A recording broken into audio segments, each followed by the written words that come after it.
The scent was the first violation. Not a scent of aggression, not the brutish, territorial musk of a common alpha, but something far more insidious. It was sandalwood and iced ozone, a fragrance of impossible stillness, of cold, starlit nights, and ancient, unyielding stone. It was the scent of Rhys Valerius.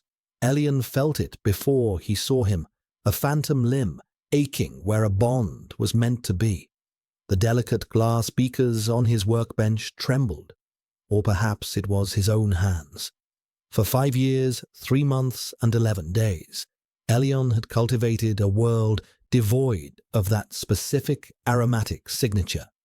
His apartment, a sterile white pod overlooking the city's vapor trails, was a fortress of neutrality. His workshop, a place where he dismantled and reassembled the very essence of memory and emotion into perfumes for the city's elite, was his sanctuary. Here, he was the master of scent, the curator of atmosphere. He could create the smell of a forgotten childhood summer, of first love's hesitant sweetness, of grief's clean, metallic tang. He could bottle anything but the one thing he'd spent half a decade trying to obliterate. And now, it was here, uninvited, uncontained, a ghost walking through walls. He stood perfectly still, his spine a rod of ice. The air shimmered, the molecules themselves seeming to realign around the intrusion. Through the frosted glass of his workshop door, a silhouette resolved itself, tall, broad-shouldered, impossibly familiar. The calm, deliberate knock that followed was a courtesy that felt like a mockery. Elian's own scent, a carefully suppressed blend of white tea and rain-soaked petals, soured with a spike of bitter almond. Fear. The old, familiar fear. He did not move. He focused on the task at hand, the decanting of a new creation, a commission for a beta politician who wanted to smell of unwavering integrity. Elian had chosen notes of petrichor, cedar, and a synthetic molecule that mimicked the scent of cold iron. He measured the drops with a pipette, his movements precise, automated, a machine of his own making. If he did not acknowledge the presence, perhaps it would dissipate, a hallucination born of overwork and a lonely heart. But the scent deepened, sinking into the pale wood of the floor, clinging to the starched collar of his lab coat. It was not a memory. It was an occupation. The knock came again, no louder, but infinitely more patient. The patience of a predator that knows its prey has nowhere left to run. Elian set the pipette down. The soft clink of glass against glass was the only sound in the universe. He wiped his hands on a clean cloth, a slow, methodical gesture that bought him seconds he did not know what to do with. He was Elian Thorne, creator of olfactive designs, a registered independent Omega whose success was a quiet anomaly, a middle finger to the system that had discarded him. He was not the boy from the academy, the one who had stood on the graduation dais, with a heart full of blinding, idiotic hope. That boy was dead. He had buried him himself. He walked to the door. His reflection swam across the frosted surface, a pale, sharp-angled face, dark eyes that held no light, a mouth set in a line of permanent neutrality. He looked like a stranger. Good. The man on the other side of the door deserved to meet a stranger. He slid the lock back. The heavy door swung inward with a soft, hydraulic hiss. And there he was, Rhys Valerius. He had not changed, and yet he had changed entirely. The intervening years had carved away the last vestiges of youthful softness from his face, leaving behind a stark, classical beauty that was almost cruel in its perfection. His hair was the same raven black, his eyes the same impossible Arctic blue. He wore a severe dark suit tailored with a precision that spoke of old money and untouchable power. He looked less like a man and more like a monument to what an alpha was supposed to be: powerful, impassive, absolute. And his scent, it was a physical force, a pressure against Elian's skin, a weight in his lungs. It screamed control, dominance, and a deep, resonant loneliness that he had no right to possess. Elian.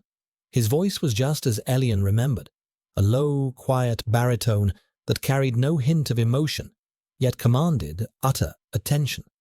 It was the voice that had narrated Elian's dreams for years, and then his nightmares. Elian did not offer a greeting. He did not step aside to let him in. He stood in the doorway, a living barrier. Valerius. He used the surname deliberately, a designation, a label, not a name. A flicker of something, pain, regret, he couldn't be sure, passed through those glacial eyes before it was suppressed. It has been a long time. Not long enough, Elian replied, his own voice clipped, sterile, the voice of a businessman addressing an unwanted solicitor. My workshop is not open to public appointments. You can submit a request through my assistant. This isn't a business matter. Then we have nothing to discuss. He made to close the door. A hand, large and clad in a fine leather glove, shot out and pressed flat against the door. Not a violent shove, but an inexorable pressure, an immovable object. Please, Rhys said, and the word was so shockingly out of place, so contrary to the man Elian knew, that it stopped him cold. The Rhys Valerius of his memory did not say please. He commanded, he took, he discarded. There is nothing for us to talk about, Elian said again, but the words lacked their previous conviction. The scent of sandalwood and ozone was wrapping around him, a cage of memory. He could feel the phantom sensation of Rhys's hand on the back of his neck, the way it had rested there moments before the world ended. Rhys's eyes were locked on his, and in their depths, Elian saw an exhaustion that went bone deep. 5 years ago, Rhys began, his voice dropping even lower, a conspiracy meant only for the two of them. On the dais, I need to explain. Elian laughed. It was a dry, ugly sound, like glass shattering. Explain. You think you can explain. It was a public rejection. It was logged, certified, and broadcast on every public feed. There were no ambiguities.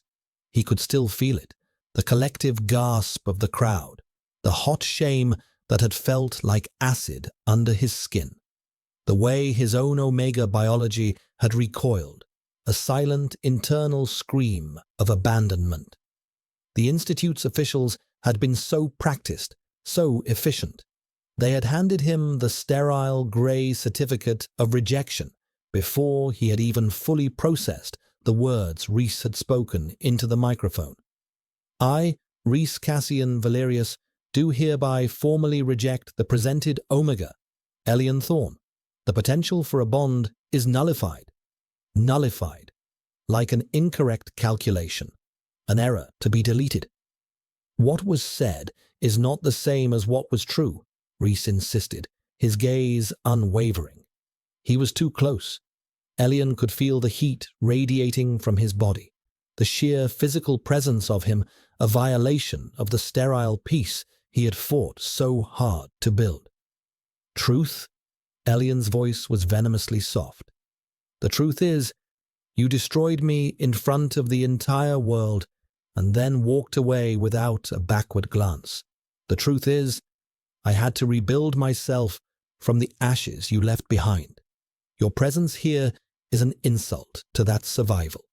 He pushed against the door, putting his wiry strength against Rhys's immovable calm. Leave, now. For a moment, Rhys did not move. He just looked at him, a long, searching gaze that felt like it was peeling back the layers of composure Elian wore like armor. He saw the trembling in Elian's hands. He saw the frantic pulse beating in the hollow of his throat. He saw the boy he had broken.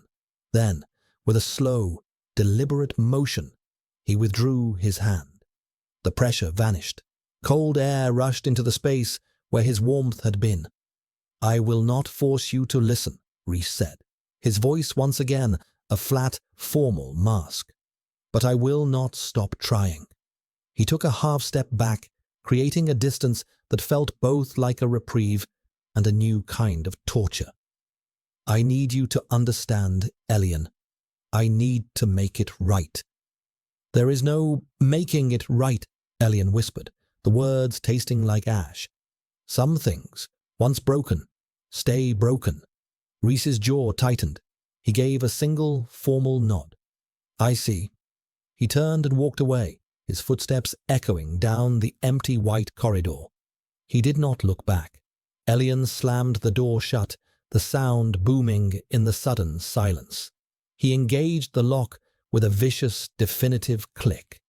He leaned his forehead against the cool metal of the door, his breath coming in ragged, shallow gasps.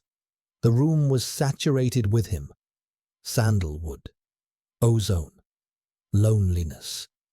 Elian squeezed his eyes shut, but the image was seared onto the backs of his eyelids. The graduation days, the bright, hopeful lights, the crushing weight of 1,000 expectant eyes. Reese, in his formal alpha regalia, turning to him. The faint, almost imperceptible shake of his head a split second before he leaned into the microphone. The beginning of the end. He was not an asset.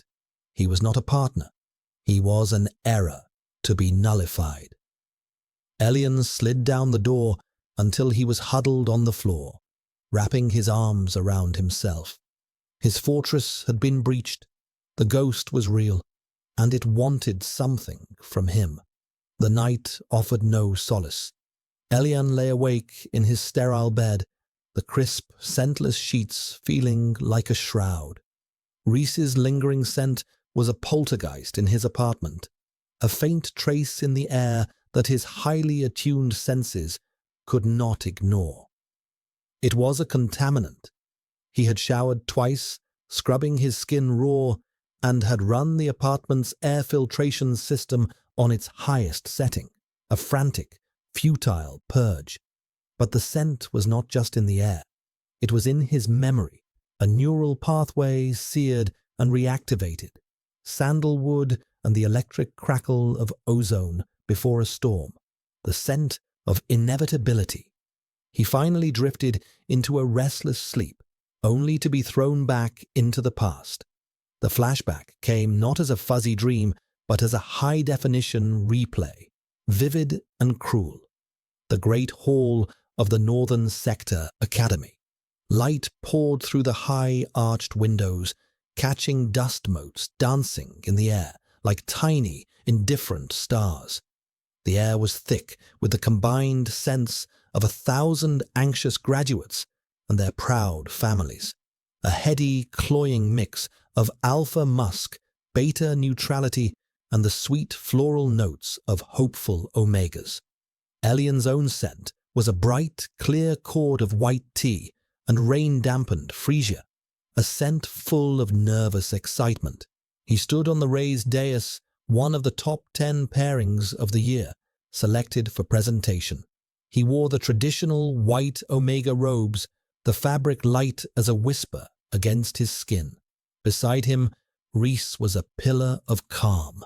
Even then, at 18, he possessed a stillness that set him apart. While other alphas postured and preened, their sense flaring with competitive pride, Reese's was a tightly controlled, cool aura of sandalwood and stone. He hadn't spoken much to Elian during their pre-pairing evaluations, but his presence had been a constant, gravitational pull. Their compatibility scores were unprecedented. A perfect match, the assessors had cooed, their datapads glowing with approval. A bond that will strengthen the Valerius line for generations. Elian had dared to believe them. He had looked at Rhys, at the sharp line of his jaw, the surprising depth in his quiet blue eyes, and felt the nascent stirrings of the bond, a faint, shimmering thread connecting them. During the final sensory evaluation, they had been placed in a chamber together. Rhys had reached out, his fingers gently tracing the scent gland below Elian's ear. The touch was feather-light, yet it had sent a jolt through Elian's entire system, a shock of pure, unadulterated recognition, his soul recognizing its counterpart. Rhys had inhaled slowly, his eyes closing for a fraction of a second, and in that moment, Elian had seen a crack in the stoic facade. He had seen wonder. He had seen desire. He had scented it, too, a sudden, unguarded burst of warmth in the cool ozone, like the sun breaking through storm clouds. That was the memory he had clung to. That was the promise. On the dais, the Chancellor was droning on, listing the year's achievements. Elian risked a glance at Rhys. Rhys was looking straight ahead, his expression unreadable. But Elian could feel the tension radiating from him. The air around him felt charged, static. The moment was approaching. The Chancellor would call their names, and Rhys would perform the Alpha's declaration. He would speak the formal words of acceptance, and then he would be permitted to mark him, a small bite over the scent gland that would seal their bond in front of the world. Elian's heart hammered against his ribs, a frantic bird beating its wings. And now, the Chancellor's voice boomed, for the year's most anticipated pairing, with a compatibility index of 99.8%, Alpha designate Rhys Cassian Valerius and Omega designate Elian Thorn. A wave of applause washed over them. The holocams zoomed in, their red lights blinking like predatory eyes. This was it, the culmination of his entire life's purpose, to be a worthy mate for a high-ranking Alpha, to be bonded, to be complete. Rhys turned to him. The shimmering thread between them pulsed, bright and eager. Elian met his gaze, his lips parting in a small, hopeful smile. But Rhys's face was a mask of cold granite. The warmth Elian had sensed in the chamber was gone, replaced by an arctic chill. He gave that tiny, almost imperceptible shake of his head. A warning, a negation. Elian's smile faltered. The thread between them went taut with confusion and dread. Rhys stepped forward to the microphone. The silence in the great hall was absolute. Every eye, every camera, every scent receptor was focused on him. He took a breath. "I, Rhys Cassian Valerius," he said, his voice clear and steady, amplified to fill every corner of the vast space, "do hereby formally reject the presented Omega, Elian Thorn." The words hit Elian like a physical blow. The air rushed from his lungs. The shimmering thread between them didn't just break. It shattered, sending splinters of agony through his very being.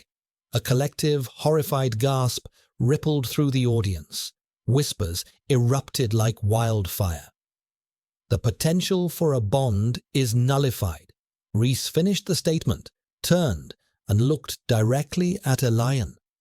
There was no apology in his eyes, no regret. There was nothing. A void. He was looking at a stranger, an object, an error that had been corrected. Then he turned, his back on him, and walked off the dais, every step a hammer blow to Elian's fragmenting world. The officials had swarmed him then, their faces a mixture of pity and bureaucratic annoyance. They guided him away, off the stage, out of the lights. Someone pressed the grey textured card into his hand. The certificate of rejection, his mark of shame. His scent had turned sour, the smell of crushed flowers and bitter heartbreak, a public announcement of his failure. He was unclean, unwanted, broken. Elian woke with a gasp, his own hand clamped over his mouth to stifle a sob. The sheets were twisted around him. His apartment was dark, the city lights outside painting cold, geometric patterns on the ceiling. The dream had left the phantom agony of the broken bond coiling in his gut. He was shaking, not from the cold, but from the sheer, undiluted memory of that humiliation. "I need to explain." Reese's words from the day before echoed in the silence. What explanation could possibly suffice? What excuse could ever plaster over the gaping wound he had torn in Elian's life? A chime from his console broke the stillness. A priority message. Elian disentangled himself from the sheets and walked to the terminal, his movements stiff. The message was from his assistant, a prim beta named Lena. "Mr. Thorne, my apologies for the early hour. A large portfolio of sent commissions from the Valerius Corporation has just been transferred to our accounts. It is substantial. They are requesting you as the lead perfumer. They have also purchased a controlling interest in the lease for the entire floor, including your workshop and residence. The new landlord is listed as Reese C. Valerius. Instructions are pending. Please advise." Elian stared at the screen. The words blurred. He read them again and again. It wasn't an explanation. It was an invasion. It wasn't an apology. It was a siege. Reese hadn't just come back. He had bought the ground beneath Elian's feet. He had purchased the walls of his fortress. He was not asking for a conversation. He was creating a cage, and Elian was already inside. The bitter almond scent of fear returned, sharp and suffocating. He was trapped. The days that followed were a masterclass in psychological warfare. Reese did not force another confrontation. He did not issue commands or demands. His control was far more subtle, a creeping tide of influence that eroded the foundations of Elian's carefully constructed life. The acquisition of the floor's lease was just the beginning. Memos began to arrive, digitally signed with the crisp, elegant R.C. Valerius. They were polite, formal, and utterly chilling. The building's security protocols were being upgraded. The air filtration systems were being recalibrated to optimize atmospheric purity. The communal spaces were scheduled for aesthetic refurbishment. Every memo was a reminder of who was now in charge. Every change, no matter how small, felt like a tightening of the net. Elian tried to fight back. He sent a curt, professional message refusing the Valerius Corporation commissions. The reply came not from Reese, but from his legal department. His contract with the building's previous owner included a clause, one he'd never paid much attention to, requiring him to accept high-priority corporate contracts originating from the building's primary leaseholder. It was an arcane bit of legalese, likely designed for a different purpose entirely, but Reese was now wielding it like a weapon. He was legally bound to create sense for the company bearing the name of the man who had destroyed him. The irony was so bitter, it felt like poison on his tongue. He felt hunted. Reese's presence was a constant, oppressive weight, even when he wasn't physically there. Elian would catch a faint, fleeting trace of sandalwood in the hallway, and his heart would seize. He would see a dark, expensive car idling on the street below his window, and would spend the next hour pacing, his nerves shredded. His sanctuary had become a prison, every corner tainted by the ghost of his tormentor. His work, his one refuge, became a place of torture. How could he create sense of joy, peace, or confidence when his own emotional landscape was a wasteland of anxiety and dread? The Valerius commissions sat on his console, a list of sterile corporate demands, a scent for a new line of atmospheric purifiers evoking cleanliness and trust, a fragrance for their corporate lobby, projecting power and stability, an ambient scent for their executive suites, fostering focus and authority. It was a parody of his art. He was being asked to distill the very essence of the Valerius ethos, the cold, controlled power that had crushed him, into marketable products. He tried to work. He sat at his bench, surrounded by his vials of essential oils and synthetic molecules, the tools of his trade. He would attempt to build a chord, to find a harmony. But everything he touched turned to ash. He'd reach for bergamot and smell only the cloying sweetness of the flowers at the graduation ceremony. He'd uncap a vial of vetiver and be transported to the damp, earthy smell of the ground outside the academy after he'd fled, his rejection certificate clutched in his hand. His senses, his greatest gift, had turned against him. They were saturated with the past, every scent a doorway to a memory he wanted to keep buried. His only tether to sanity was Kale. Kale was a beta, a journalist who specialized in exposing the hypocrisies of the city's elite.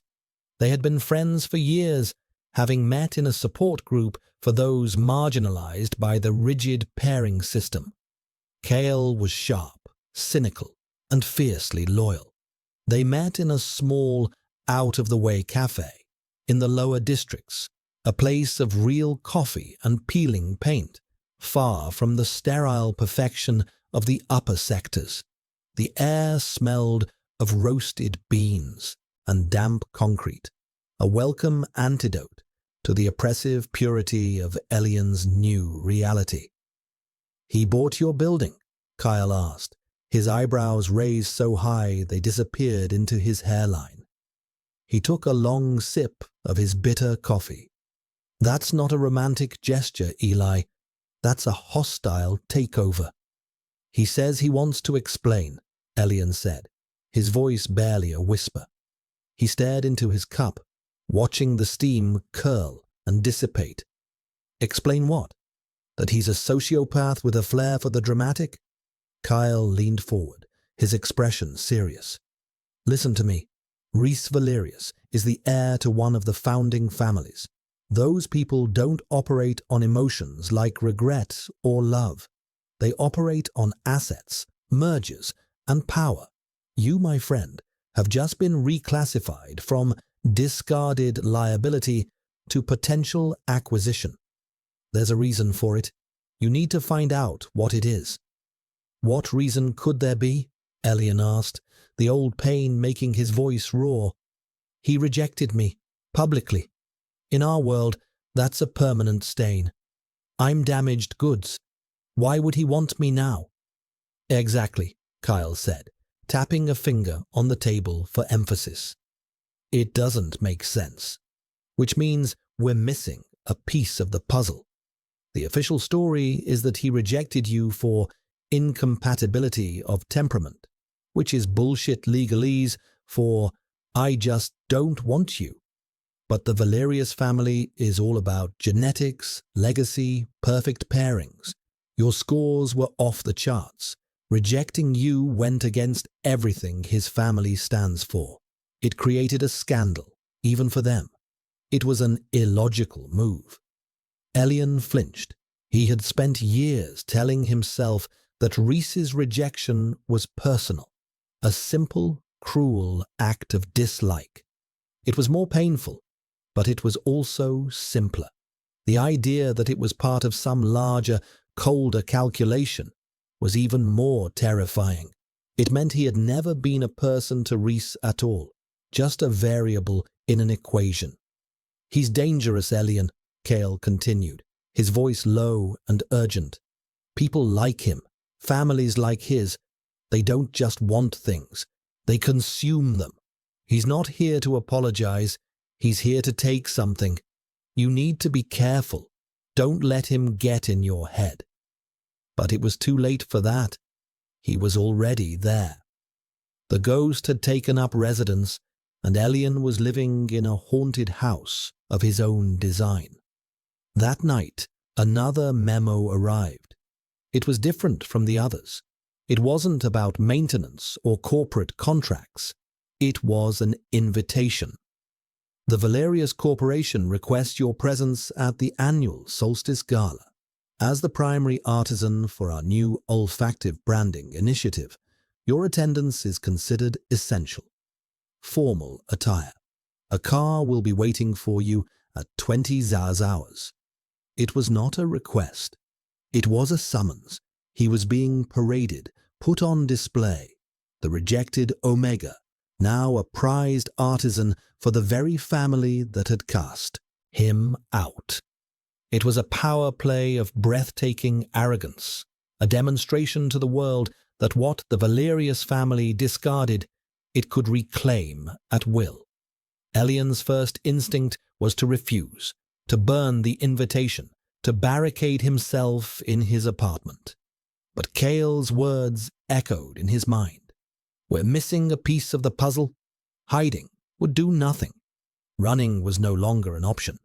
If he wanted to understand, if he wanted to have any hope of freeing himself, he had to walk into the lion's den.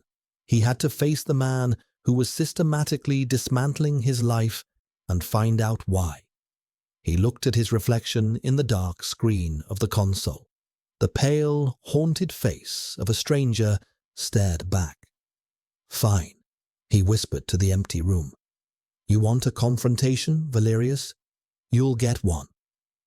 The Solstice Gala was held in the Valerius Tower, a shard of black glass and steel that pierced the clouds and scraped the belly of the sky. It was the epicenter of the family's power, a monument to their unassailable dominance. The car that collected Elian was silent, electric, and moved through the city's traffic with an effortless priority that bespoke the influence of its owner. Elian sat in the back, his hands clenched in the lap of the severe, dark suit Kale had helped him pick out. It was a suit of armor, tailored to project a cold, unapproachable elegance. His own scent was ruthlessly suppressed, a chemical veil of neutrality that left him feeling blank, erased. The lobby of the tower was a cavern of marble and gold, vast and intimidating. The air was scented with the very fragrance he had been commissioned to create. Power and stability, cedar, leather, and a sharp metallic note that smelled like unsheathed steel. His own art was being used to suffocate him. The irony was a physical weight in his chest. The city's elite were all there, a glittering flock of peacocks, alphas in sharp suits, their scents a low thrum of controlled power. Omegas in shimmering gowns, their fragrances a delicate, competitive bouquet. They moved through the space with practiced grace, their conversations a low murmur of gossip and commerce. As Elian entered, a hush fell over the conversations nearest him. Heads turned, eyes widened in recognition. Whispers followed him like the rustle of dry leaves.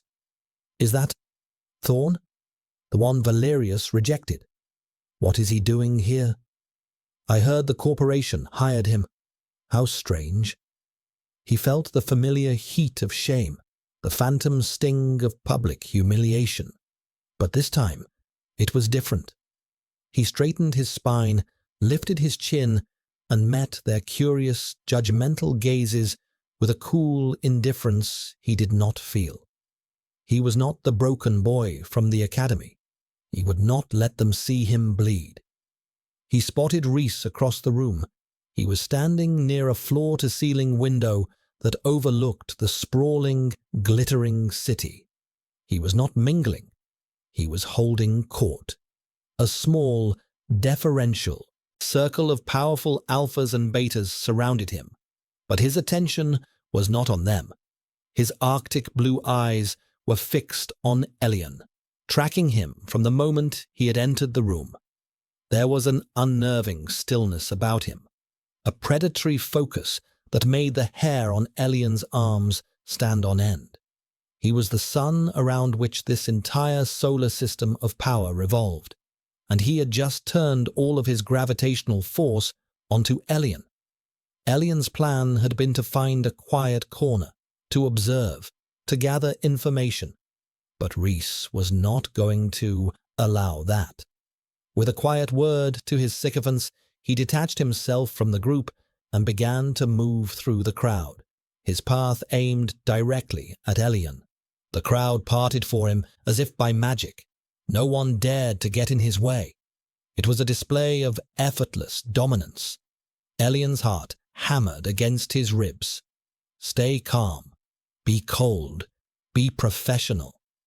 He turned to the bar, intending to get a drink, to have something to hold, a prop to steady his trembling hands. Elian. Rhys's voice was a low murmur directly behind him. He hadn't even heard him approach. The scent of sandalwood and ozone enveloped him, cutting through the sterile corporate fragrance of the room, a targeted and personal strike. Elian turned slowly. "Valerius," he said, his voice a perfect imitation of polite detachment. "An impressive event." "I'm glad you could attend," Rhys replied, his gaze intense.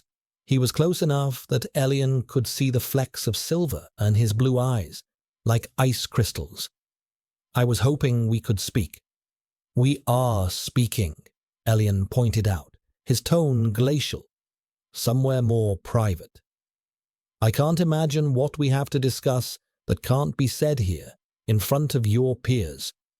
The challenge was deliberate, a test, a muscle feathered in Rhys's jaw. His control was absolute, but Elian was learning to see the cracks. "You're enjoying this," Rhys stated, his voice dropping to a near whisper. "Making a scene." "I learned from the best," Elian shot back, the words sharper than he intended. The barb hit its mark. For a breathtaking second, the mask of impassivity slipped, and Elian saw a flash of raw, unguarded pain in Rhys's eyes. It was so profound, so stark, that it stole Elian's breath. Then it was gone, replaced by the familiar, cold calm.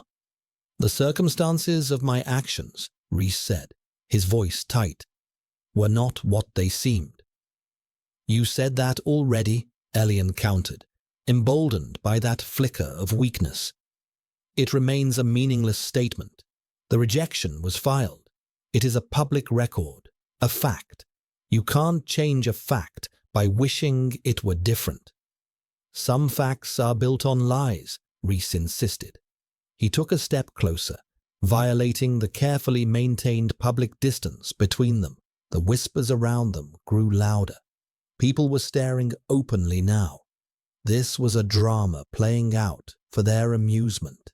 Rhys seemed oblivious. His entire world narrowed to the space between himself and Elian. He reached out, his gloved fingers brushing against Elian's forearm. The touch was electric, a jolt of pure, unadulterated shock. It wasn't a gesture of control or possession. It was hesitant, desperate. Through the fine leather of Rhys's glove and the crisp fabric of his own suit, Elian felt a tremor. Rhys was trembling. The alpha who was the epitome of control, the man who had coolly and calmly dismantled his life in front of 1,000 people, was trembling at the simple act of touching him. The world tilted. The murmuring crowd, the oppressive scent of the gala, the weight of the last 5 years. It all faded into a roaring in his ears. Nothing made sense. The cold-hearted monster of his memories did not align with the man standing before him. whose touch conveyed a desperation so profound it felt like a silent scream. Elian recoiled, as if burned. He pulled his arm back, stumbling a step away. The carefully constructed wall of his composure crumbled. He could feel his own scent starting to leak past his suppressants, the bitter almond of fear, the sharp tang of confusion. He had to get out. He couldn't breathe. He started, but no words came out. He turned and fled. He didn't run, but he walked quickly, pushing through the crowd of startled onlookers, his eyes fixed on the exit. He didn't look back, but he could feel Reese's gaze on him, a physical weight, a brand on his skin. He didn't stop until he was outside, in the cold night air, the artificial sense of the party replaced by the smell of rain and exhaust fumes. He leaned against the cold wall of the tower, dragging air into his lungs, his body shaking uncontrollably. Kyle was right. He was missing a piece of the puzzle, a very large, very important piece. The rejection wasn't simple cruelty. The man who had just touched him was not a monster. He was something far more complicated. He was a man in agony. And for the first time in 5 years, Elian was gripped by a terrifying, unwelcome thought. What if Rhys Valerius was not the villain of his story? The seed of doubt, planted by that single, trembling touch, took root and began to grow. It was a poisonous vine, choking the bitter certainty that had sustained Elian for 5 years. He could no longer retreat into the simple narrative of victim and villain. The image of Rhys's face, the fleeting, naked pain in his eyes, was burned into his mind. It demanded an answer. Hiding in his apartment, now Rhys's apartment, was no longer an option. Passivity was a death sentence. Elian became a hunter. He channeled the obsessive focus he usually reserved for his perfume creations into a new, more dangerous art, the art of investigation. He had spent his life working with the intangible, with scent and memory. Now he would work with facts, with data, with the digital ghosts that chronicled the lives of the city's elite. His skills as an archivist, honed during a brief, miserable stint in the city's records department right after his rejection, were rusty but still functional. He knew where the bodies were buried, digitally speaking. He started with the public records from their graduation year. He pulled the official broadcast of the ceremony, forcing himself to watch the moment of his humiliation again and again. He muted the sound, focusing only on the visual. He watched Rhys. He saw the tension in his shoulders, the rigid set of his jaw.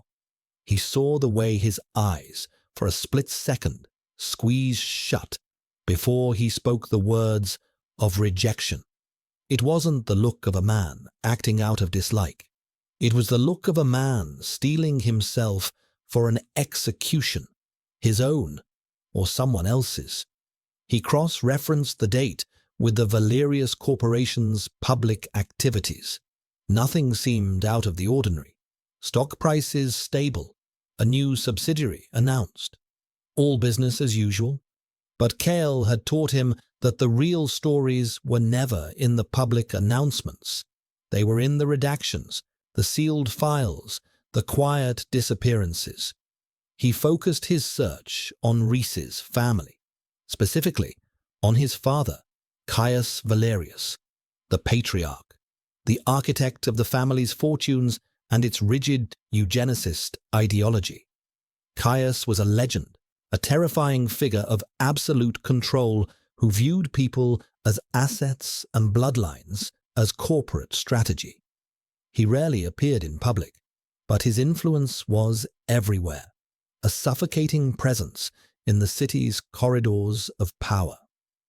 Elian began to dig into the restricted archives, using old backdoors and expired security clearances from his archivist days.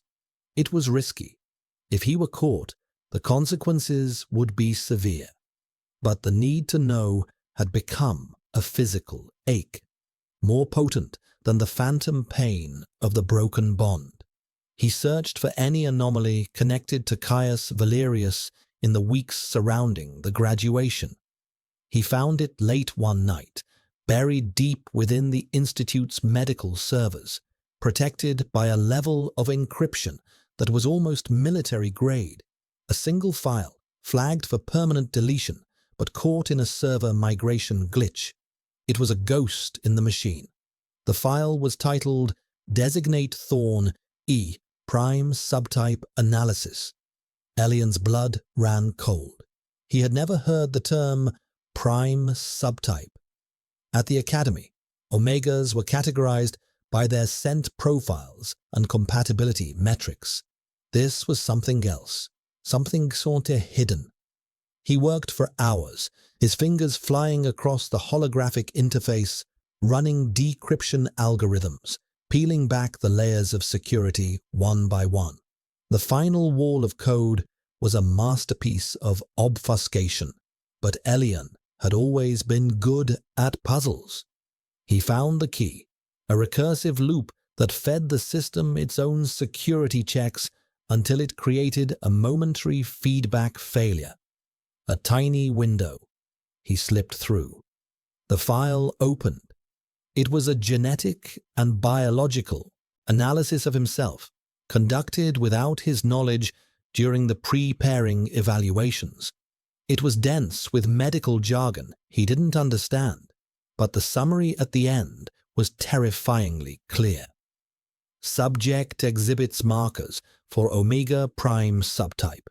Characteristics include heightened pheromonal potency, accelerated bond-forming capacity, and a potential for empathic or low-level telepathic transference with a bonded alpha. Genetic lineage shows recessive markers for neuroinstability syndrome, NIS, often correlated with the prime designation. While the subject's compatibility with alpha designate Valerius, R is unprecedented, 99.8%. The risk of passing on the NIS marker to the Valerius bloodline is deemed unacceptable under Family Protocol 7. The prime designation also presents a strategic vulnerability. Such a potent Omega, if bonded to a rival house, could be used to exert undue influence over a Valerius heir. Elian felt a wave of nausea. He was not just an Omega, he was a specific, rare, and dangerous type, a strategic vulnerability, an asset to be controlled or neutralized. The final entry in the file was a directive, stamped with the private seal of Caius Valerius. It was dated the day before the graduation ceremony. Directive 7 Alpha. Per our discussion, you will perform a public rejection of Omega Designate Thorn, E. The severance must be absolute and unequivocal to render the subject undesirable for bonding with any other alpha of significant standing. This action is necessary to protect the integrity of our lineage and to mitigate the strategic threat. Your compliance is not optional. The alternative is the immediate implementation of neutralization protocol for the subject. Confirmation of your assent is required by 22 hours. Elian's breath hitched. Neutralization protocol. He knew what that meant. It was a punishment reserved for Omegas who committed the most heinous crimes or those deemed genetically defective. A chemical procedure that permanently scrambled their hormones, wiped their memories, and reduced them to placid, empty shells. A living death. Attached to the directive was a single audio file. Reese's reply. Elian's hand trembled as he activated it. Reese's voice filled the silent room. It was flat, devoid of emotion, the voice of a machine. Confirmed. The world dissolved into a silent scream. Elian pushed back from the console, his chair flying across the room and crashing into the wall. He staggered to his feet, his legs unsteady. He was not rejected. He was saved. Reese had not thrown him away out of cruelty. He had severed his own heart to keep Elian alive. The public humiliation, the years of pain, the shame that had become a part of his identity. It was all a lie. A carefully constructed, agonizingly cruel lie, designed to protect him from a fate far, far worse. Reese's coldness on the dais, the empty eyes, the finality of his words. It was a performance, a perfect, soul-destroying performance for an audience of one. His father. He had to be utterly convincing. He had to make Caius believe that he felt nothing for Elian, that the Omega was worthless to him. He had to break Elian's heart so that Caius wouldn't stop it from beating altogether. I need to explain. The words echoed in his mind, no longer an insult, but a desperate plea. Some facts are built on lies. The trembling touch at the gala, the agony in his eyes. It was the grief of a man who had been living with this truth for 5 years. The man Elian had hated, the monster who haunted his dreams, had been his silent, secret protector all along. He looked around his sterile apartment, at the fortress he had built to keep the memory of Reese Valerius out. It was all built on a false foundation. He had been mourning a betrayal that never happened. He had been cursing a man who had sacrificed everything for him. Elian sank to the floor, the cold tile a shock against his skin. The sobs came then, not the quiet, choked-off sounds of his nightmares, but huge, ragged, soul-shattering sobs. He wept for the boy he had been, for the man Reese had been forced to become, and for the 5 stolen years that lay between them, like a barren, desolate wasteland. He was not broken. He was not discarded. He was loved. And that knowledge was the most painful, beautiful, and terrifying thing he had ever known. The world was remade. The axis on which Elian's life had turned for 5 years had shattered, and in its place, a new, terrifying gravity was taking hold. For 2 days, he did not leave his apartment. He did not eat. He did not work. He sat in the silence, the damning file from the Institute's server open on his console, its cold text a new scripture. He read it until the words lost all meaning, until the clinical jargon became a lullaby of horror and sacrifice. He was a prime Omega, a genetic prize, a strategic threat, and Reese Valerius had chosen public disgrace and personal agony over allowing him to be turned into an empty shell. The gilded cage Reese inhabited was no longer a mystery. It was a reality more brutal than Elian could have imagined.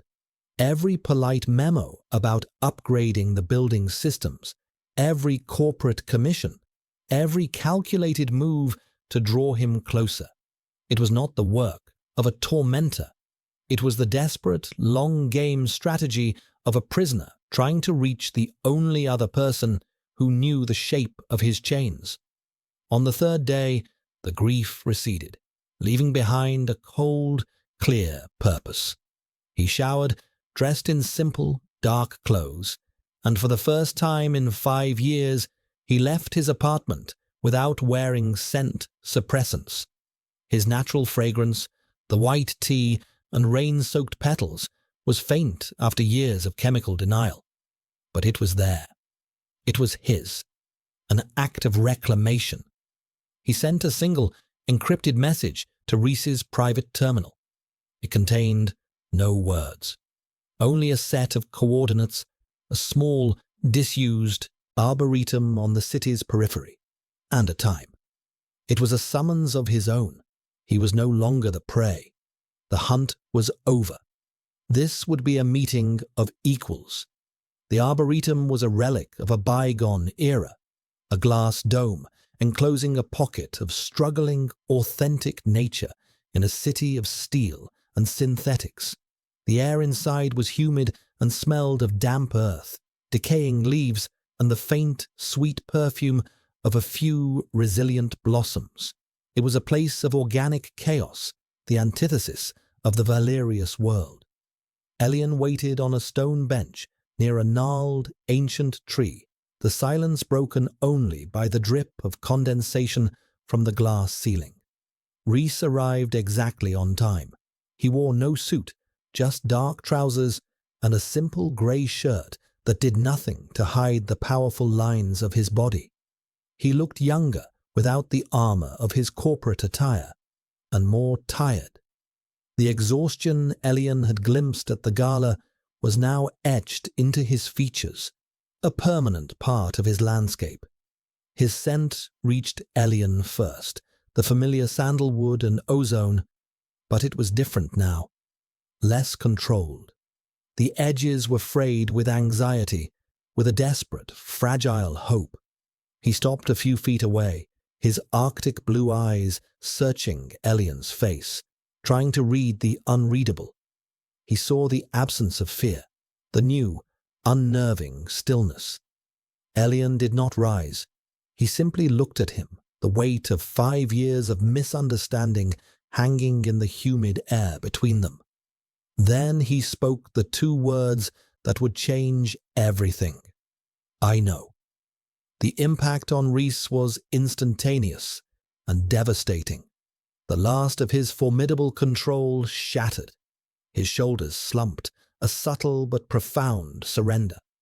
The breath he had been holding for half a decade escaped him in a ragged, audible sigh. The scent of his relief was so potent it made Elian's head swim, the cool ozone warming, the sandalwood softening into something vulnerable and raw. He closed his eyes for a long moment, as if the force of Elian's knowledge was too much to bear. When he opened them again, they were glistening with unshed tears. The sight was so shocking, so utterly alien on the face of the stoic Rhys Valerius, that Elian felt a pang of empathy, so sharp it was like a physical blow. How? Rhys's voice was hoarse, a cracked whisper. The Institute servers. There was a ghost file, Elian explained, his own voice quiet, steady. A directive from your father. The neutralization protocol. He said the words clinically, stripping them of their horror, turning them into simple facts. Rhys flinched, as if struck. He took a step forward, then another, until he was standing before the bench. He didn't sit. He seemed incapable of it. He just stared down at Elian, his expression a maelstrom of guilt, grief, and a desperate, agonizing relief. He would have done it, Rhys said, his voice thick with a darkness Elian had never heard before. He called me into his office. He showed me your analysis. He called you a flaw in the code, a beautiful, dangerous flaw that had to be deleted. He said it was his duty to the family, to the purity of the line. Rhys's hands clenched into fists at his sides. He gave me the choice, reject you, ruin you in the eyes of the world, so no one else of consequence would ever look your way. Or he would have you taken to a black site facility and have your mind and soul erased. Elian listened, his heart a cold, heavy stone in his chest.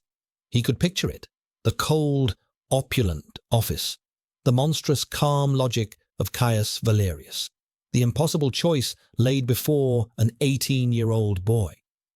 I hated you for it, Elian confessed, the words tasting like rust.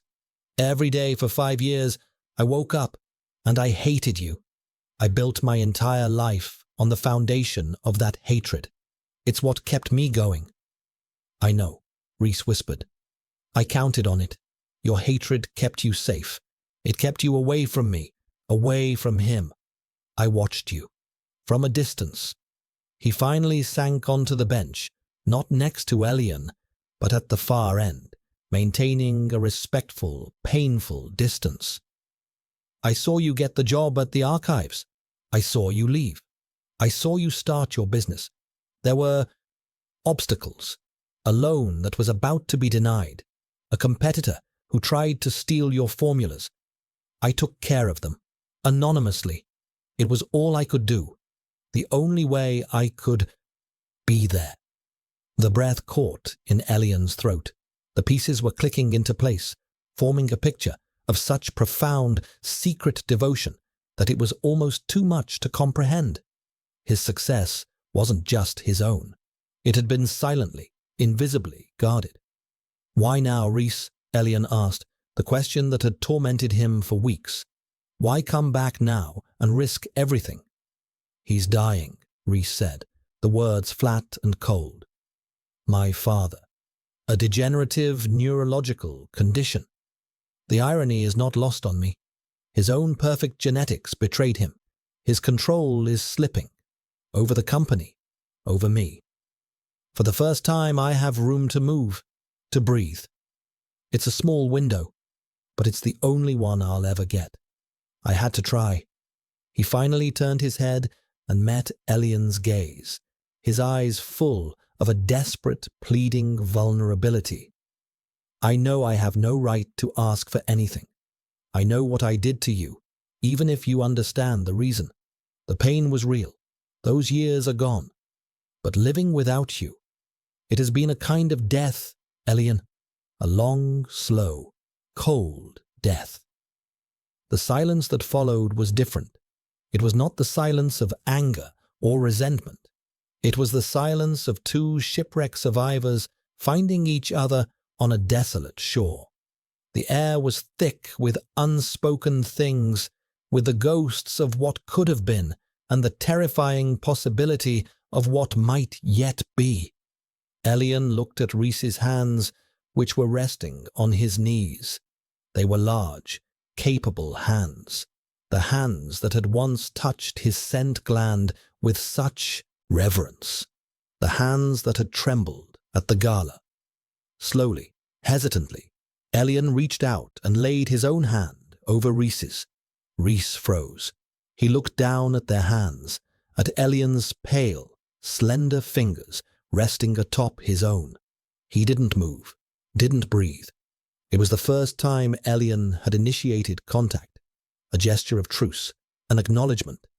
"He can't win," Elian said, his voice quiet but infused with a new, steely strength. "Your father. He can't have this. He can't have you. He can't have me." Rhys looked up, his eyes wide with a dawning, fragile hope. "What are you saying?" "I'm saying," Elian said, his fingers tightening slightly over Rhys's, a silent promise, "that you chose to save my life. Now we save yours." He was no longer just a perfumer. He was not a victim. He was a prime Omega, a strategic threat. And it was time to start acting like one. They were not just a rejected pair. They were conspirators, and their war against Caius Valerius had just begun. The Arboretum became their war room. The humid air, thick with the scent of life and decay, was a stark contrast to the cold, calculated plans they began to formulate. They were two sides of a single weapon. Elian, with his knowledge of hidden systems and his intuitive understanding of secrets, and Rhys, with his insider's view of the Valerius Empire and the crushing weight of its machinery. Their shared purpose forged a new kind of intimacy between them, one built not on romance, but on a grim, mutual determination to survive. "My father's power isn't just financial," Rhys explained, his voice low as he sketched a schematic of the Valerius network onto a damp patch of dirt with a stick. "It's ideological. He has spent decades promoting a doctrine of genetic purity, of optimized pairings. He has a private council, the Aegis Council, made up of the patriarchs of other old money families.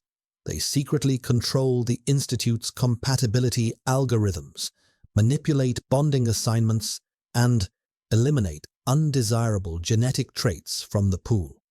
"Eliminate," Elian repeated, the word landing like a stone in his gut. Like they wanted to do to me. Rhys nodded, his expression grim. You weren't the first. You were just the first one to be paired with someone he couldn't afford to lose. Over the years, there have been dozens of anomalies. Omegas with rare genetic markers, alphas with recessive conditions, betas who showed signs of late presentation. They are flagged, and then they disappear, transferred to specialized care facilities in the outer territories. They're never heard from again. A cold fury, clean and sharp, began to burn in Elion's chest. This was bigger than his own pain, bigger than his and Rhys's stolen past. It was a systemic rot, a quiet genocide masquerading as progress. We can't just expose him, Elion said, his voice hardening. We have to dismantle the entire system. We need proof, names, dates, the locations of those facilities. The evidence is in his private server, Rhys said. The Aegis Archive. It's a digital fortress, completely isolated from the public net. The only access point is a hardline terminal in his office in the Valerius Tower. The Lion's Den, Elion murmured. Worse, Rhys corrected. It's the Lion's Heart. Their lives fell into a new, dangerous rhythm. By day, Elion returned to his workshop, to the cage Rhys had built for him, and began to work on the Valerius commissions. But now, his work had a new purpose. He wasn't just creating perfumes, he was creating weapons. For the lobby's new scent, he designed a fragrance with subliminal notes of synthetic pheromones that induced a mild, almost imperceptible state of anxiety and distrust. He would destabilize the tower from the inside out, using the very air they breathed. His art had become an act of sabotage. By night, he and Rhys met, sometimes in the Arboretum, sometimes in anonymous, rented rooms in the lower districts. Rhys would bring him data fragments, security schematics, psychological profiles of the Aegis Council members. Elion, in turn, would use his skills to find the cracks, the weaknesses, in the digital armor that surrounded Caius Valerius. They worked side by side, their heads bent close together over a glowing datapad, the air between them charged with a tension that was more than just the thrill of their conspiracy. In these stolen moments, the walls between them began to crumble. The formal Valerius and Thorn gave way to a hesitant Rhys and Elion. They would share a container of cheap noodles from a street vendor, the steam warming their faces in the cool night air. Once, after a grueling 12-hour session trying to crack a piece of Valerius encryption, Elion had fallen asleep, his head slumping against Rhys's shoulder. He had woken hours later to find that Rhys hadn't moved a muscle, letting his own arm go numb rather than disturb him. A jacket had been draped over Elion's shoulders, cocooning him in the faint, comforting scent of sandalwood and ozone. It was a gesture of such profound, quiet care that it made Elion's heart ache. Their sense, no longer suppressed, began a conversation of their own. Elion's white tea and rain petals, once soured by fear, now held a note of sharp, clear determination. Rhys's cool sandalwood was now frequently warmed by notes of concern, of a deep, protective instinct that was aimed solely at Elion. They would be discussing a firewall protocol, and Elion would catch a subtle spike in Rhys's scent, a pheromonal expression of worry for his safety.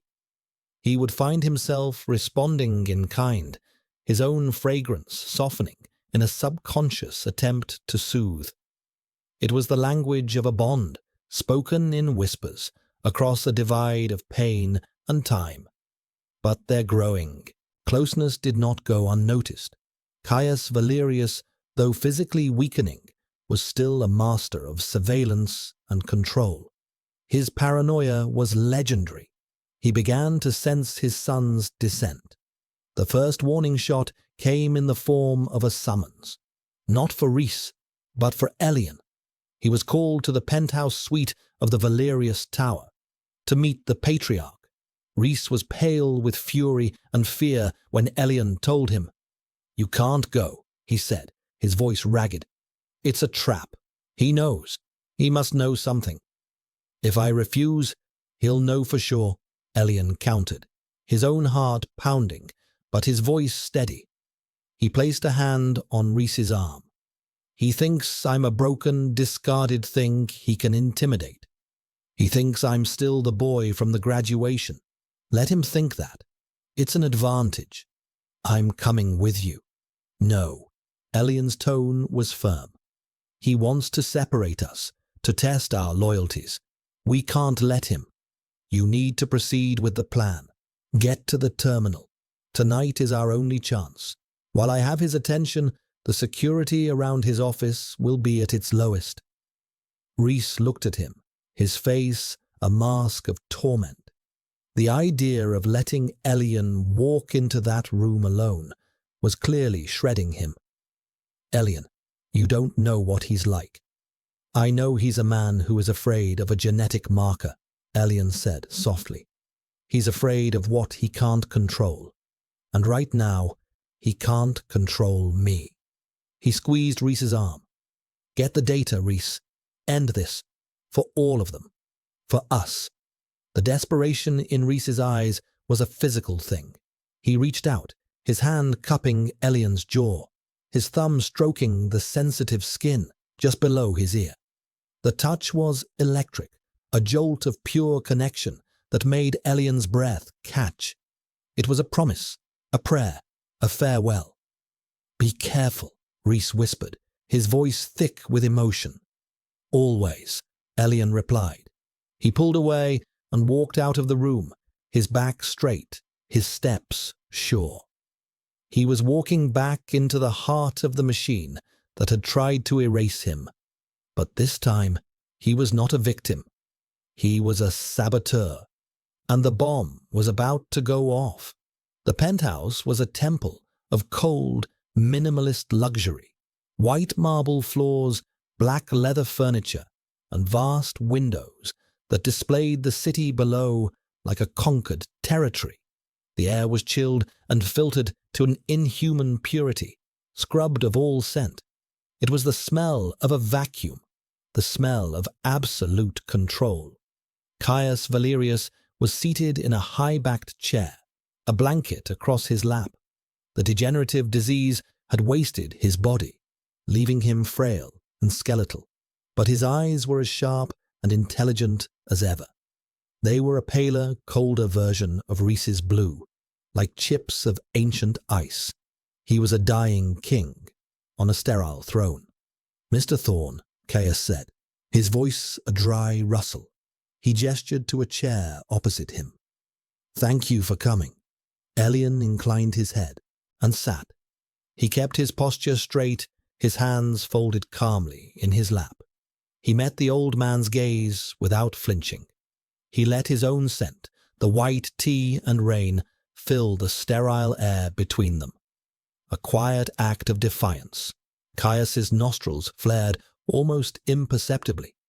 "I see you have recovered your confidence. An impressive feat for one in your position." "My position is that of an artisan contracted by your company, Mr. Valerius," Elian replied, his tone level and professional. Caius gave a dry, humorless smile.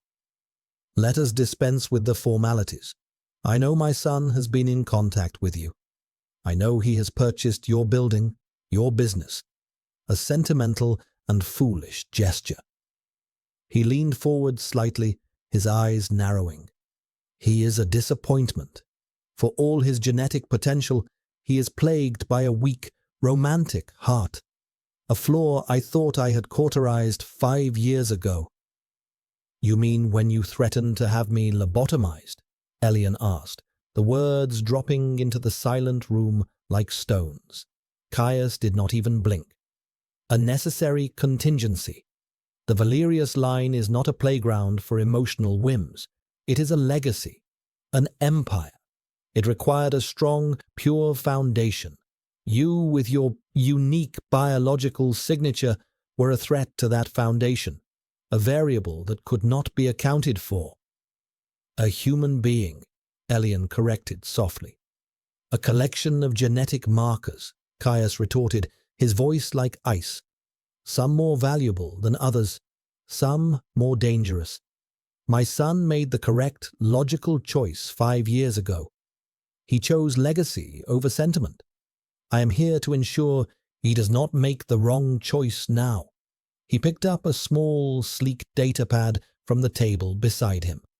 Rhys is betrothed to Lady Annalise of House Tarquin, a perfect match, a union that will secure our family's dominance for another century.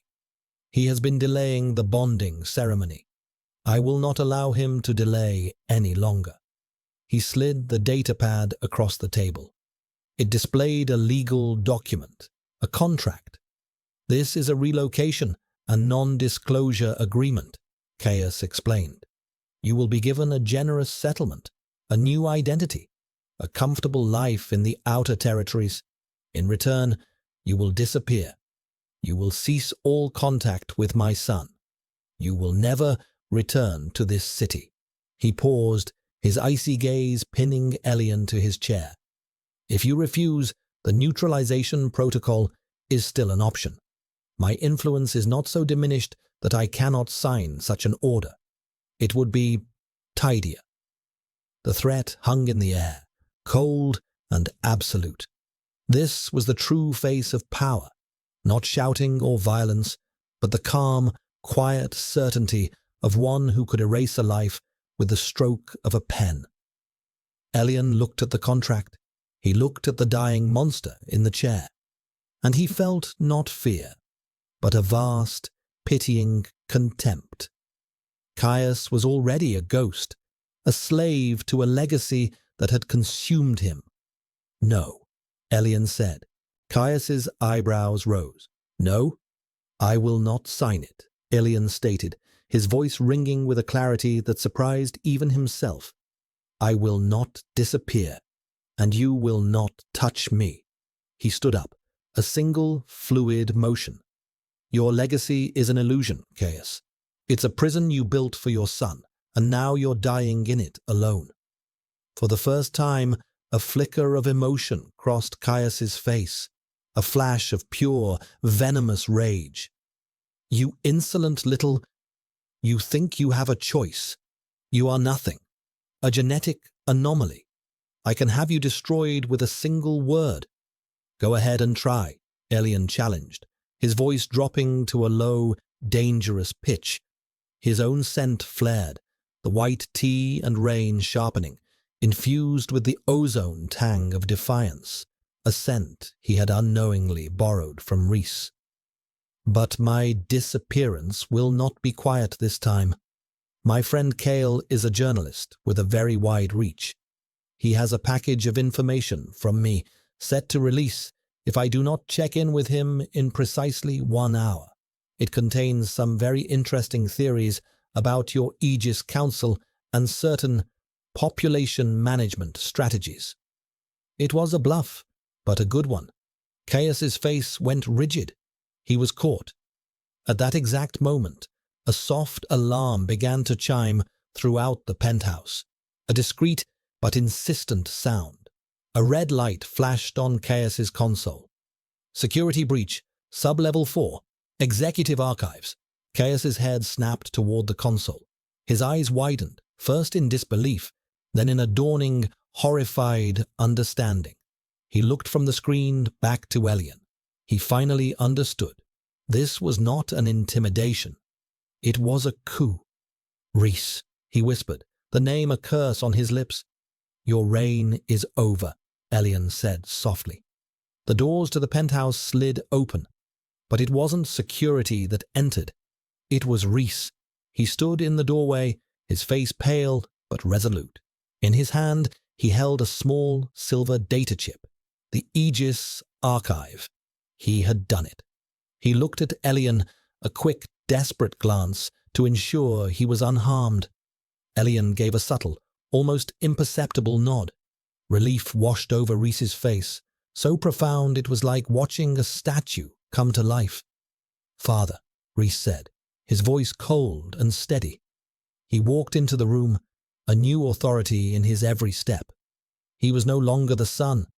He was the successor and the executioner. "You would betray your own family," Caius hissed, his body trembling with a rage his frail frame could not contain. For him? For a defective Omega? Rhys stopped beside Elian, a silent, unbreachable wall of support. "He is not defective," Rhys said, his voice ringing with a conviction that shook the very air in the sterile room. "He is the only thing in my life that was ever real." He looked at Caius, his arctic blue eyes filled not with hatred, but with a cold, devastating pity. "You taught me about legacy, about power, about control, but you never taught me about love, or loyalty, or honor. Elian taught me that, by surviving you." Rhys held up the data chip. "It's over. Everything is on here. The names, the facilities, the orders you signed. It's being uploaded to every news outlet on the continent as we speak. Your Aegis Council will be running for cover by morning. Your legacy isn't a pure bloodline, Father. It's a mass grave."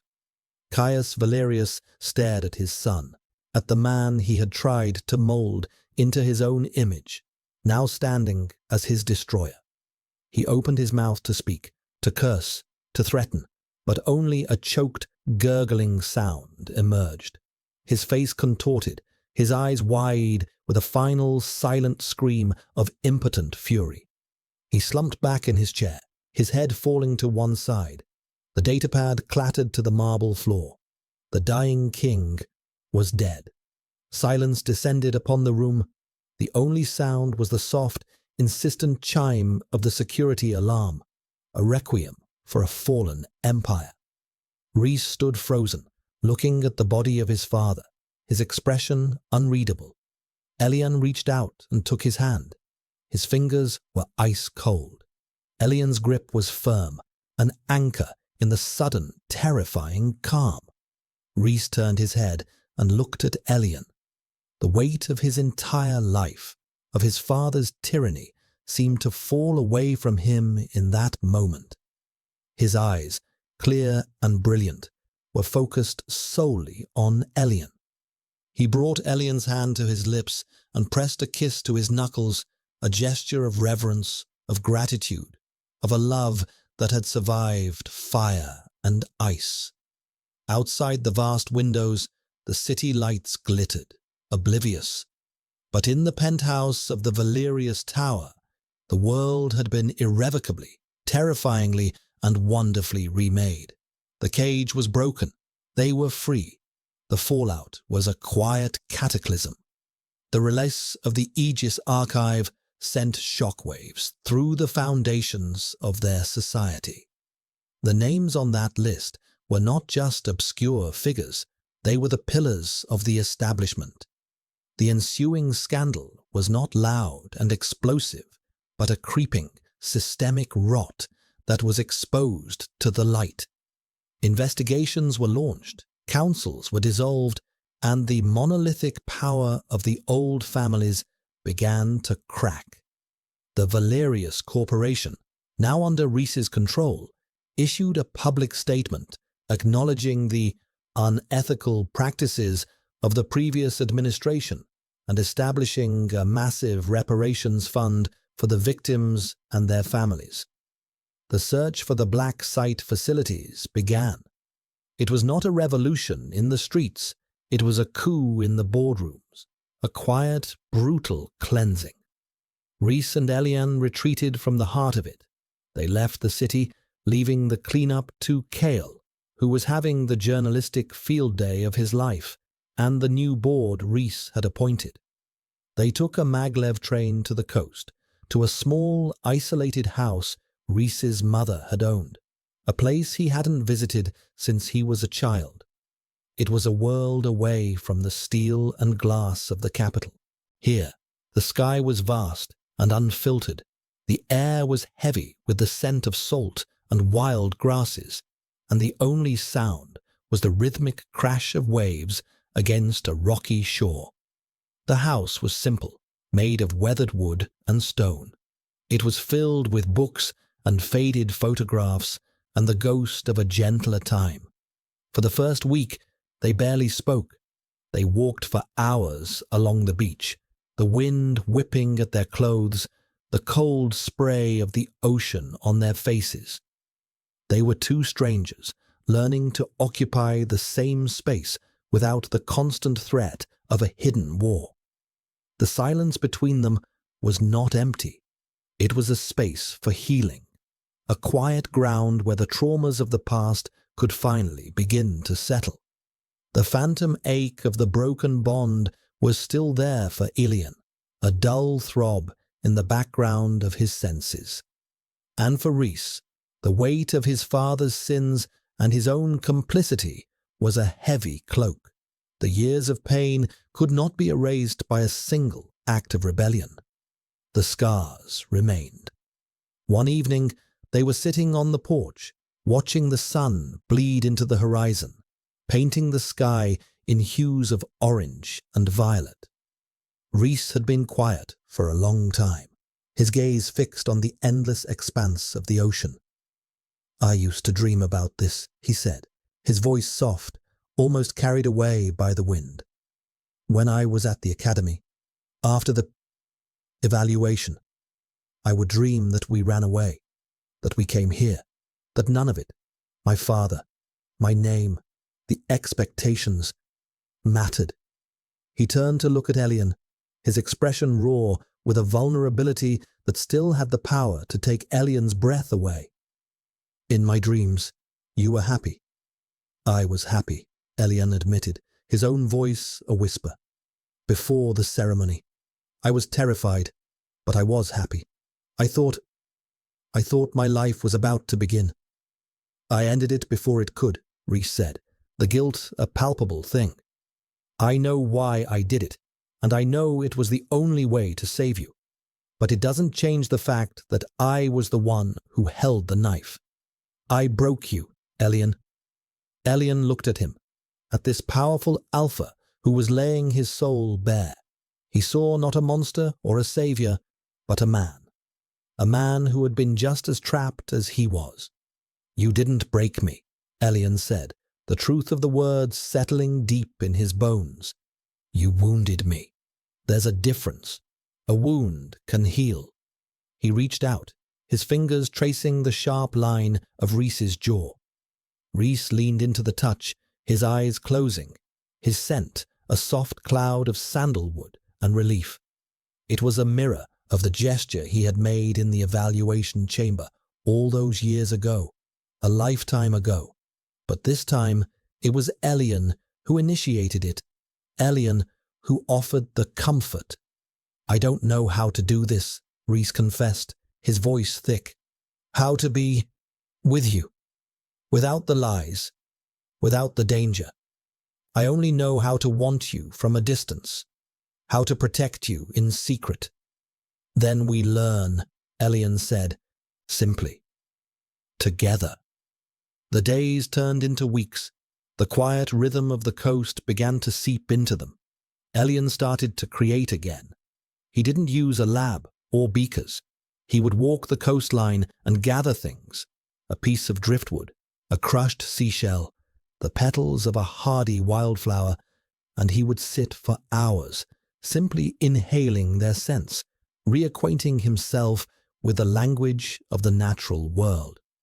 He was not creating for a client or for a purpose. He was creating for himself. He was rediscovering the joy of it. Reese watched him. He gave him space, but his presence was a constant, steady warmth. He would read or manage the corporate transition from a distance. but his attention was always half-tuned to Elian. He was learning Elian's new rhythms, the quiet language of his moods. He was learning to be a partner, not a guardian. The turning point came during a storm. A massive front rolled in from the sea, trapping them in the small house.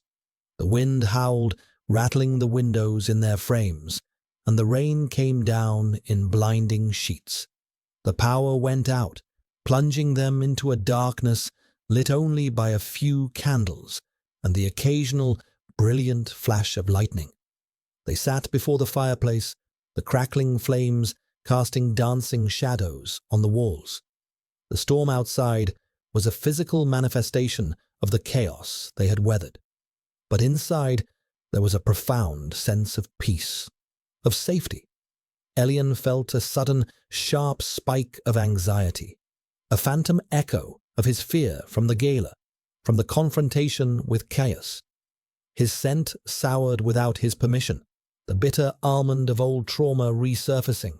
Rhys immediately sensed the shift. He didn't speak. He simply moved closer, his solid presence a comfort in the flickering dark. He didn't touch him, but Elian could feel the warmth of his body, could smell the way his own scent was changing, the sandalwood deepening, radiating a quiet, steady calm. It was not a dominant alpha scent demanding submission. It was a comforting pheromonal blanket, an offering. Elian took a shaky breath, and on instinct he leaned into that warmth, resting his head against Rhys's shoulder. It was the same position he had woken up in after their long night of code-breaking, but this time he was awake. He was choosing it. Rhys's arm came around him, holding him gently, securely. He rested his cheek against the top of Elian's head. They sat like that for a long time, listening to the storm rage outside. The bitter almond in Elian's scent slowly faded, replaced by the soft, clean notes of rain-washed petals. Their scents mingled in the warm air from the fire, not as a clash, but as a harmony. Sandalwood and rain, stone and petals, a fragrance of resilience, of home. The ache of the broken bond was still there, but for the first time it felt distant, a scar, not an open wound. When the storm finally passed, leaving behind a world washed clean and a sky full of stars, Rhys spoke. His voice was a low rumble against Elian's ear. "I love you," he said. The words were simple, unadorned, and heavy with the weight of 5 years of silence. "I think I have, since the moment I saw you, since I smelled your scent and knew, I just knew, that you were the other half of my soul." Elian pulled back just enough to look at him. The firelight played over the strong planes of his face, and in his eyes, Elian saw a universe of devotion. "I hated you so much," Elian whispered, "because I think I loved you too." And then the space between them was gone. Rhys's lips met his, and it was not the kiss of a conqueror, but of a penitent. It was soft, hesitant, asking a question Elian had been waiting a lifetime to answer. Elian kissed him back, a release of all the pain, the anger, the longing. It was a kiss that tasted of salt and smoke and second chances. It was not a fairy tale ending. It was something better. It was real. A month later, on a morning when the sea was calm and the sky was a pale, clear blue, they stood on the beach where the waves gently lapped the shore. There were no crowds, no cameras, no sterile certificates or formal pronouncements. There was only the sound of the ocean and the feeling of the cool sand beneath their feet. Rhys turned to Elian. His face was open, his heart in his eyes. He took both of Elian's hands in his. "Elian Thorne," he said, his voice full of a quiet, profound reverence. "You are the bravest, strongest, most beautiful person I have ever known. You saved me from myself, from my family, from my fate. I have been yours since the day we met. If you will have me, I would be honored to be yours."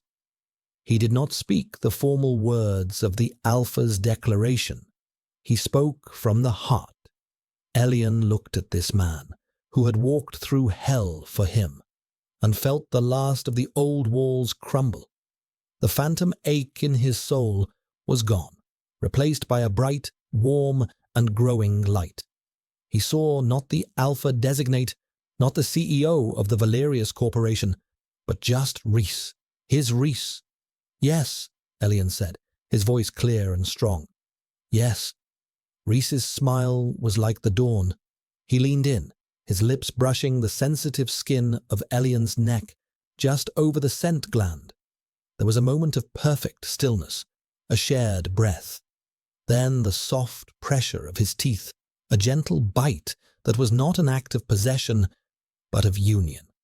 The bond clicked into place. It was not a violent surge or a shattering explosion. It was a quiet, profound sense of rightness, of coming home. It was a golden thread, no longer shimmering and nascent, but solid and real, weaving their two souls together into a single, unbreakable cord. Elian gasped as he felt Reese's emotions pour into him, not just his overwhelming love, but his relief, his gratitude, his awe. And he felt his own feelings flow back in return, his acceptance, his forgiveness, his own deep and abiding love. He wrapped his arms around Reese's neck, pulling him close, and buried his face in the crook of his shoulder, inhaling the scent that was no longer a violation, but a part of him. Sandalwood and ozone, and his own scent, white tea and rain, was now woven through it, inseparable. They stood there for a long time, two halves made whole, their shared scent mingling with the salt and the air, a new fragrance for a new world. It was the scent of a love that had been rejected, buried, and resurrected, the scent of a defiant and beautiful hope.